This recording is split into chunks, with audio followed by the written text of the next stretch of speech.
কলেজের সুপ্রিয় শিক্ষার্থীরা, সবাইকে আজকের ক্লাসে শুভেচ্ছা। প্রত্যাশা করছি সবাই সুস্থ আছো, সুন্দর আছো, নিরাপদে আছো। রাজি কলেজের পক্ষ থেকে তোমাদের সাথে আমি আজকে তোমাদের বাংলা ব্যাকরণ ও নির্মিতি বইয়ের একটি বিশেষ অধ্যায় নিয়ে আছি, অষ্টম শ্রেণীর বাংলা ব্যাকরণ ও নির্মিতি। তোমরা জানো তোমাদের সেকেন্ড মান্থলি টেস্টে সন্ধি নামে একটি অধ্যায় আছে। আজকে তোমাদের সাথে আমি আছি সন্ধি নিয়ে। তোমরা সন্ধির কথা এর আগে নিশ্চয়ই শুনেছ। একসময় রাজায় রাজায় সন্ধি হতো, তারা আর যুদ্ধ করবে না বলে নিজেদের মধ্যে শান্তি নির্মাণের জন্যে তারা সন্ধি করত। কিন্তু আমাদের এই সন্ধি রাজায় রাজায় সন্ধি নয়, আমাদের এই সন্ধি ধ্বনিতে ধ্বনিতে সন্ধি। তো সন্ধি বিষয়ক এই ক্লাসটিকে আমরা দুটো ভাগে বিন্যস্ত করেছি। প্রথম ক্লাসে সন্ধি বিষয়ক প্রাথমিক আলোচনা এবং স্বরসন্ধি নিয়ে আমরা আলোচনা করব, এবং আমাদের দ্বিতীয় ক্লাসে ব্যঞ্জন সন্ধি এবং বিসর্গ সন্ধি নিয়ে আমরা আলোচনায় যাব। চলো যাই আমরা আমাদের মূল ক্লাসে। শিক্ষার্থীরা, তোমরা খেয়াল করো, সন্ধি বিষয়ক এই ক্লাসের আমরা যে দুটি পর্বে বিন্যস্ত করতে যাচ্ছি তার প্রথমেই থাকছে তোমাদের সন্ধির সংজ্ঞা ও ধ্বনির মিলনের ধরন, সন্ধির প্রকারভেদটা এর আলোচনায় আসবে, এবং তারপরে আমরা স্বরসন্ধির সূত্রগুলো আমরা বিশ্লেষণে যাব। এই হচ্ছে আমাদের আজকের প্রথম ক্লাস। দ্বিতীয় ক্লাস নিয়ে তোমাদের সঙ্গে দেখা হবে খুব দ্রুতই। সন্ধির সংজ্ঞায় আমরা আসলে খুব সহজ সংজ্ঞা, পাশাপাশি অবস্থিত দুটি ধ্বনির মিলনের ফলে যদি এক ধ্বনি সৃষ্টি হয় তবে তাকে সন্ধি বলে। উদাহরণটা তোমরা একটু খেয়াল করো। বিদ্যাযোগ আলয়, এটি সন্ধিকৃত যে শব্দটি সেটি হচ্ছে বিদ্যালয়। বিদ্যা শব্দের যে শেষ ধ্বনি আ এবং আলয় শব্দের যে প্রথম ধ্বনি আ, এই দুইটি ধ্বনি, অর্থাৎ আবারও খেয়াল করো, প্রথম শব্দের শেষ ধ্বনির সাথে যুক্ত হবে দ্বিতীয় ধ্বনির প্রথম ধ্বনি। প্রথম শব্দ বিদ্যা, তার শেষ ধ্বনি হচ্ছে আ, এবং দ্বিতীয় শব্দ হচ্ছে আলয়, তার প্রথম ধ্বনি হচ্ছে আ। এই দুই আ মিলে সন্ধিতে গিয়ে তোমরা খেয়াল করো যে আমাদের হয়েছে কি বিদ্যালয়ের এই আটি, অর্থাৎ আ এবং আ সন্ধি হয়ে তৈরি হয়েছে আ ধ্বনিতে। এই যে আমরা বিন্যাসটি দেখতে পাচ্ছি সন্ধির, এটির ফলে দেখলাম আমরা বিদ্যা একটি স্বতন্ত্র শব্দ ছিল, আলোয় ছিল আরেকটি শব্দ। এই দুইটি শব্দ মিলিত হয়ে বিদ্যালয় নামের একটি নতুন শব্দ তৈরি হয়েছে। তাহলে আমরা বলতে পারি সন্ধির মাধ্যমে আমরা নতুন শব্দ তৈরি করতে পারি। তারপরে এই শব্দের উচ্চারণও সহজ হয়। চলো আমরা বিদ্যা আলোয় যাই, এরকম না বলে যদি আমরা বলি বিদ্যালয়ে যাই, তাহলে উচ্চারণটি যেমন সহজ হয়, আমাদের ভাষাও সংক্ষিপ্ত হয়, এবং ভাষা এক ধরনের মাধুর্যও সৃষ্টি হয়, অর্থাৎ এক ধরনের সৌন্দর্যও সৃষ্টি হয়। তাহলে সন্ধি খুব প্রয়োজনীয়। আমরা ব্যাকরণে আরও কিছু বিষয়ে আমরা দেখেছি যে নতুন নতুন শব্দ তৈরিতে কাজে লাগে, তোমরা নিশ্চয়ই মনে করতে পারছো। যেমন আমরা সমাসের প্রক্রিয়ায় নতুন শব্দ তৈরি করতে পারি, তারপর উপসর্গের প্রক্রিয়ায় নতুন শব্দ তৈরি করতে পারি, সেরকমই সন্ধির প্রক্রিয়ায়ও আমরা নতুন শব্দ তৈরি করতে পারি। সন্ধিতে যে দুটি ধ্বনির যে মিলন হয় সেটি আসলে চারভাবে হয়। কয়ভাবে হয়? চারভাবে হয়। প্রথমে আমরা দুটি ধ্বনি মিলে একটি ধ্বনি পাই, কখনো কখনো একটি ধ্বনি পরিবর্তিত হয়ে যায় আর একটি থেকে যায়, কখনো দুটি ধ্বনির একটি ধ্বনি লোপ পায়, এবং কখনো কখনো আমরা দেখব যে দুটি ধ্বনি পরিবর্তিত হয়ে নতুন ধ্বনির সৃষ্টি হয়।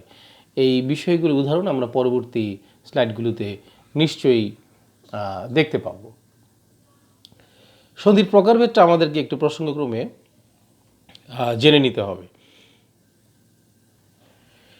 তো সন্ধির প্রকারভেদ আলোচনা করার সময় আমাদেরকে সন্ধিকে ভাষার উৎস অনুযায়ী আগে ভাগ করে নিতে হবে। আমরা ভাষার উৎস অনুযায়ী ভাগ করতে গিয়ে বাংলা সন্ধিকে পাই এবং তৎসম সন্ধিকেও পাই। বাংলা সন্ধি দুই প্রকার, স্বরসন্ধি এবং ব্যঞ্জন সন্ধি। আর তৎসম সন্ধিতে আরেকটি বিষয় আমরা বেশি পাবো, সেটি হচ্ছে বিসর্গ সন্ধি। অর্থাৎ তৎসম সন্ধি তিন প্রকার: স্বরসন্ধি, ব্যঞ্জন সন্ধি এবং বিসর্গ সন্ধি। তোমাদেরকে এই সন্ধির সূত্রগুলো আলোচনা করার আগে একটি তথ্য দিয়ে নেই। তোমাদের যে অষ্টম শ্রেণীর বাংলা ব্যাকরণ এবং নির্মিতি বই আছে, সেই বইতে তোমাদের এই স্বরসন্ধি, ব্যঞ্জন সন্ধি, বিসর্গ সন্ধি তিন প্রকার সন্ধির উদাহরণ এবং সূত্র সহ, অর্থাৎ প্রায় ৮৩ রকমের সূত্র এখানে বলা হয়েছে। যদিও বইতে ১, ২, ৩, ৪ এভাবে ৮৩ পর্যন্ত যায়নি, কিন্তু আমি দেখেছি যে সূত্রর যে সমস্ত উদাহরণ দেওয়া হয়েছে প্রতিটি আলাদা করে আলোচনা করতে গেলে প্রায় ৮৩টি সেখানে আলাদা নিয়ম আমরা খুঁজে পাই, যেটি তোমাদের জন্য মনে রাখা এবং অনুধাবন করাও আমি মনে করি অত্যন্ত কঠিন একটি প্রক্রিয়া। অবশ্য বইতে এভাবে বিশদভাবে উল্লেখ করা ছাড়া উপায়ও নেই, কিন্তু আমাদেরকে তো মনেও রাখতে হবে। তাই আমরা আমাদের এই আলোচনায় স্বরসন্ধি, ব্যঞ্জন সন্ধি এবং বিসর্গ সন্ধি মিলে আমরা এই ৮৩টা সন্ধিকে আমরা আমাদের মতন করে তৈরি করে নিয়েছি ১৮টি সন্ধি দিয়ে। তো আমরা আমাদের এই আলোচনায় ৮৩টি সন্ধিকে আমরা ১৮টি সন্ধির সূত্রে রূপান্তরিত করেছি। অর্থাৎ সূত্র আর ৮৩টি থাকবে না, আমাদের উদাহরণের জন্য সূত্র হয়ে যাবে ১৮টি। এই ১৮টি সূত্র তোমরা যদি আমাদের মতন করে একটু মনোযোগ দেবো এবং বোঝার চেষ্টা করো, তাহলে আমি মনে করি তোমাদের আলোচনাটি তোমাদের কাছে সহজ এবং উপলব্ধ মনে হবে। সো তোমাদের বইগুলোতে দেখো এইভাবে অনেকগুলো সূত্র দেওয়া আছে, যেমন অ মিলে আ হয়, ও আ মিলে আ হয়, আ এবং অ মিলে আ হয়, আবার আ এবং আ মিলে আ হয়। এইভাবে রস্যইর ক্ষেত্রে উদাহরণ দেখানো হয়েছে, রস্যই দীর্ঘই, এইভাবে 4টি সূত্র, এবং রস্য দীর্ঘ মিলে 4টি সূত্র। এখানে আমরা 12টি সূত্র পেয়ে যাচ্ছি। এই সূত্রগুলো আসলে তোমাদের বইতেই এইভাবে আলোচনায় আছে। এগুলোকে আমরা কিছুটা আমরা আমাদের মতন করে একটু বিন্যস্ত করে নিয়ে আমরা আলোচনায় যাব। দেখো, আমরা আমাদের এই পর্যায়ে আলোচনায় নিয়ে এসেছি স্বরধ্বনি আত্মস্থ করার সহজ পদ্ধতি। স্বরসন্ধির এই বিস্তারিত সূত্র আলোচনা করার আগে তোমাদেরকে একটি কথা একটু বলে নিই প্রিয় শিক্ষার্থীরা। সেটা হচ্ছে, এই সূত্রগুলো তোমরা যদি হুবহু মুখস্থ করতে যাও তাহলে মনে রাখাটা কিন্তু কষ্টকর হবে, কারণ আমাদের ব্যঞ্জন সন্ধির সূত্র আসবে, তারপরে বিসর্গ সন্ধির সূত্র আসবে। এই জন্য আমরা সূত্রগুলো প্রথমে অনুধাবন করবার চেষ্টা করব যে কোন ধ্বনির সাথে কোন ধ্বনি মিলিত হয়ে কোন ধ্বনিটি উৎপাদিত হচ্ছে বা উৎপন্ন হচ্ছে, এই বিষয়টি তোমরা আগে একটু ধরার চেষ্টা করবে, অনুধাবন করার চেষ্টা করবে। যদি এটি বুঝতে পারো তখন থেকে তোমাদের কিন্তু মুখস্থ করতেও এবং মনে রাখতেও সহজ হবে। তো চলো আমরা আমাদের কম্পিউটার স্ক্রিনে যাই। শিক্ষার্থীরা খেয়াল করো, আমরা 1 নম্বর সূত্রে যে উদাহরণগুলোকে নিয়ে এসেছি, এখানে উদাহরণ আছে আমাদের 1 2 3 4 5 6 7টি উদাহরণ। আসলে এখানে 7টি উদাহরণ নিয়ে আরও বেশি উদাহরণ আছে, তাই না? এখানে যেমন আমাদের এই যে 1 নম্বর সূত্রের এই প্রথম সারিতে আছে আসলে 4টি সূত্র, আর এখানে আছে 4টি সূত্র 1 2 3 4 5 6 7।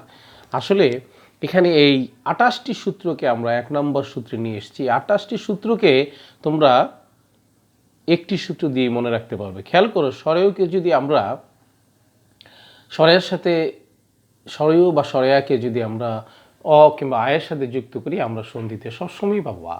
অর্থাৎ অ এবং আয়ের যে কোনো একটিকে, অ এবং আয়ের যে কোনো একটির সাথে যদি আমরা যুক্ত করি, মানে সন্ধি করি, তাহলে আমরা সবসময় আ পাবো। একইভাবে হ্রস্ব ই এবং দীর্ঘ ই যদি হ্রস্ব ই কিংবা দীর্ঘ ইর যে কোনো একটির সাথে সন্ধি হয়, তাহলে আমরা সবসময় সন্ধিকৃত শব্দে গিয়ে আমরা পাবো কি, দীর্ঘ ই পাবো। একইভাবে আমরা বলতে পারি যে হ্রস্ব দীর্ঘ যদি হ্রস্ব দীর্ঘর সাথে যুক্ত হয়, তাহলে আমরা সবসময় দীর্ঘ পাবো। একই কথা প্রত্যেকটি সূত্রের ক্ষেত্রে প্রযোজ্য। তো আমাদের এই আলোচনায় একটি বিষয় তোমরা অবশ্যই খেয়াল রাখবে যে, দেখো, অ এবং আ দুটোর মধ্যে যদি আমরা অকে ছোট ধরি এবং আকে যদি বড় ধরি বোঝার জন্যে, হ্রস্ব ই এবং দীর্ঘ ই এর মধ্যে হ্রস্ব ইকে যদি আমরা ছোট ধরি এবং দীর্ঘ ইকে যদি আমরা বড় ধরি, তাহলে আমরা এক বাক্যে বলে দিতে পারি যে ছোট কিংবা বড় ধ্বনির সঙ্গে ছোট কিংবা বড় ধ্বনির যেটি যুক্ত হোক না কেন, সব সময় সন্ধিতে গিয়ে বড়টি হবে, আমাদের সন্ধিতে হবে। অর্থাৎ দেখো, অধ্বনির সাথে যদি অধ্বনি যুক্ত হয়, সন্ধিতে আমরা সবসময় বড়টি পাবো। বড়টি কোনটি? অ এবং আয়ের মধ্যে আ বড়, আকে পাবো। আবার আয়ের সাথে যদি অযুক্ত হয়, অর্থাৎ বড়র সাথে যদি ছোটটিও যুক্ত হয়, সন্ধি হয়, তাহলে আমরা সন্ধিতে পাবো কি, বড়টি পাবো। এভাবে প্রতিটি জায়গায় আমরা বলতে পারি এরকম যে বড়র সাথে ছোটটি যুক্ত হয়ে সবসময় সন্ধিতে কি হবে, বড়টিই হবে। প্রসঙ্গক্রমে তোমরা একটু মনে রাখবে যে এখানে বড়টি হবে কিন্তু প্রথমটির সঙ্গে শেষের যেটি যুক্ত হচ্ছে তার বড়টি। তবে এই জায়গায় একটি ব্যতিক্রম আছে, সেটিকে আমি একটু লাল দাগ দিয়ে হাইলাইট করেছি যাতে তোমাদের মনে থাকে। অ এবং আয়ের সাথে হ্রস্ব এবং দীর্ঘ যুক্ত হয়ে কিন্তু দীর্ঘ হচ্ছে না, অ এবং আয়ের সাথে হ্রস্ব এবং দীর্ঘ সন্ধি হয়ে ওকার বা ওতে উৎপাদিত হচ্ছে, উৎপন্ন হচ্ছে। অর্থাৎ যেমন সূর্যের সাথে যদি উদয় শব্দ আমরা সংযুক্ত করি, সন্ধি করি, তাহলে আমরা পাচ্ছি সূর্যোদয়। এখানে ও এর ব্যবহার হচ্ছে দীর্ঘ নয়। তাহলে আশা করি তোমরা এই 1 নম্বর সূত্রটি যদি একটু আত্মস্থ করতে পারো, এখানে প্রায় 28টি সূত্র তোমরা একই সঙ্গে তোমাদের পড়া হয়ে যাবে। 2 নম্বর সূত্রে গিয়ে আমরা পাচ্ছি অ এবং আয়ের সাথে যদি রি যুক্ত হয় তাহলে সন্ধিতে হবে অর, আর রিত যদি যুক্ত হয় সন্ধিতে হবে আর। দেখো অ এবং আয়ের সাথে যে অর, দেব শব্দের শেষে আছে অ এবং শেষ দ্বিতীয় যে শব্দ ঋষি তার শুরুতে আছে রি। তাহলে অ এর সাথে রি যুক্ত হয়ে শব্দটি হচ্ছে দেবর্ষি। এই দেবর্ষির ওই মাঝে দেবর অর শব্দটি অর পাচ্ছি আমরা, তাই না? তাহলে আমরা বলতে পারি অ এবং আয়ের সাথে রি যুক্ত হয়ে অর হয়। একইভাবে অ এবং আয়ের সাথে রিত যুক্ত হয়ে সন্ধিত হয় আর, যেমন শীত যোগ ঋত শীতার, তো এই যে শীতার আর পাচ্ছি আমরা। সব সময় তোমরা খেয়াল করবে যে আর সন্ধিতে তখনই হয় যখন অ কিংবা আয়ের সাথে ঋত যুক্ত হয়। তৃতীয় সূত্রে আমরা দেখো কি পেয়েছি, এ এবং ও এর সাথে যদি অ এবং আ যুক্ত হয় সন্ধি হয় তাহলে আমরা পাই অয় কিংবা আয়, অর্থাৎ এ এবং ওই দুইটার যে কোনো একটার সাথে যদি অ যুক্ত হয় সন্ধিতে সবসময় কি হবে, অয় হবে। যেমন নে যোগ অন, নেতে শেষ ধ্বনি ন, এ নের শেষ ধ্বনি হচ্ছে এ, তার সাথে সন্ধি হয়েছে অনের অ, তাহলে এর সাথে অযুক্ত হয়েছে নয়ন, অয় পাচ্ছি আমরা এখানে। একইভাবে নই, তো অর্থাৎ নয়ের শেষ ধ্বনিটি হচ্ছে ওই, তার সাথে যুক্ত হচ্ছে অক অধ্বনি, ও এর সাথে অযুক্ত হচ্ছে নায়ক, আয় পাচ্ছি। অর্থাৎ যদি এ কিংবা ও এর সাথে আমরা অযুক্ত করি তাহলে পাবো অয়, আর যদি এ কিংবা ও এর সাথে আমরা আযুক্ত করি তাহলে পাবো আমরা আয়। শিক্ষার্থীরা তোমরা খেয়াল করো, রস্যই এবং দীর্ঘই এর সাথে যদি আমরা অ, আ, রস্য, দীর্ঘ এবং এ এই 5টা ধ্বনি যুক্ত করি আমরা প্রায় কাছাকাছি রকমের সন্ধি পাই। দেখো রস্যই কিংবা দীর্ঘের সাথে যদি আমরা অযুক্ত করি তাহলে আমরা সবসময় পাবো জ ফলা। যেমন অতি যোগ অন্ত, অতির শেষ ধ্বনিটি হচ্ছে রস্য ই এবং অন্তের শুরুর ধ্বনি হচ্ছে অ, তাহলে ইয়ের সাথে অযুক্ত হয়ে অত্যন্ত অর্থাৎ জ ফলা পাচ্ছি আমরা। একইভাবে যদি আমরা রস্য কিংবা দীর্ঘ যুক্ত করি তাহলে আমরা পাবো জ ফলা রস্যকার অথবা জ ফলা দীর্ঘকার। যদি রস্যই কিংবা দীর্ঘের সাথে আমরা রস্য যুক্ত করি পাবো জ ফলা রস্যকার, আর যদি আমরা রস্যই কিংবা দীর্ঘের সাথে দীর্ঘও যুক্ত করি তাহলে আমরা পাবো জ ফলা দীর্ঘকার।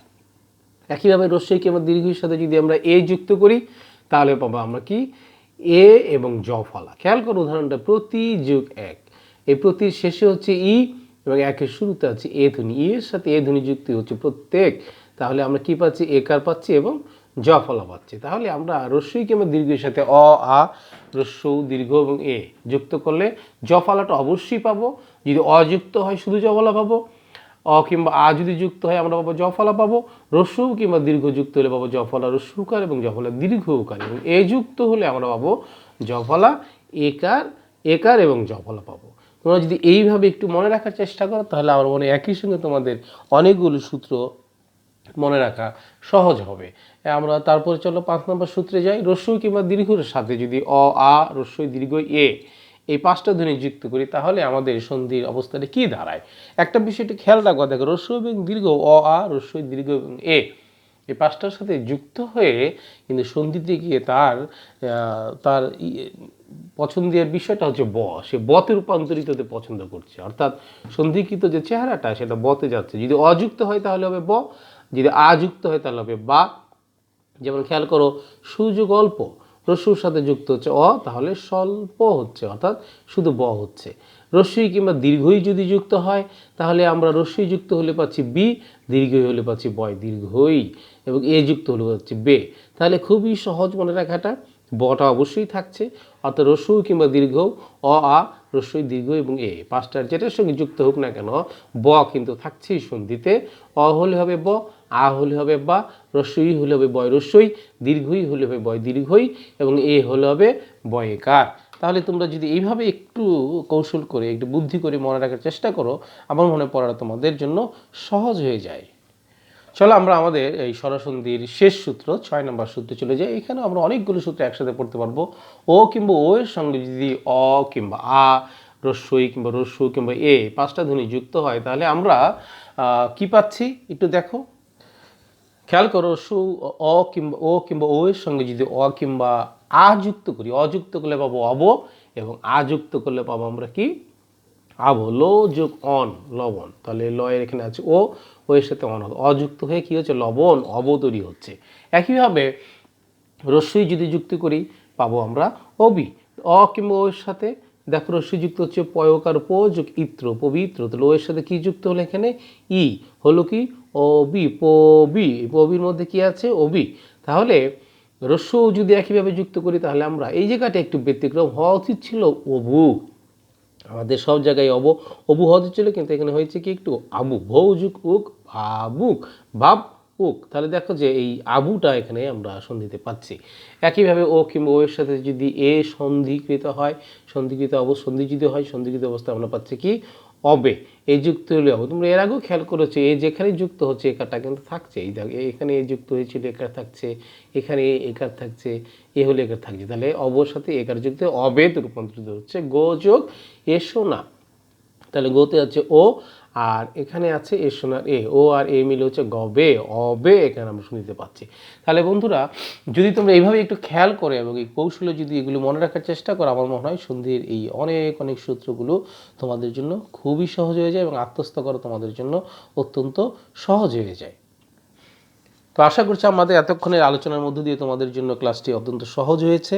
তো যারা এতক্ষণ যাবৎ আমাদের এই আলোচনা মনোযোগ দিয়ে শুনলে তাদের জন্য ক্লাসটি নিশ্চয়ই উপভোগ্য মনে হয়েছে।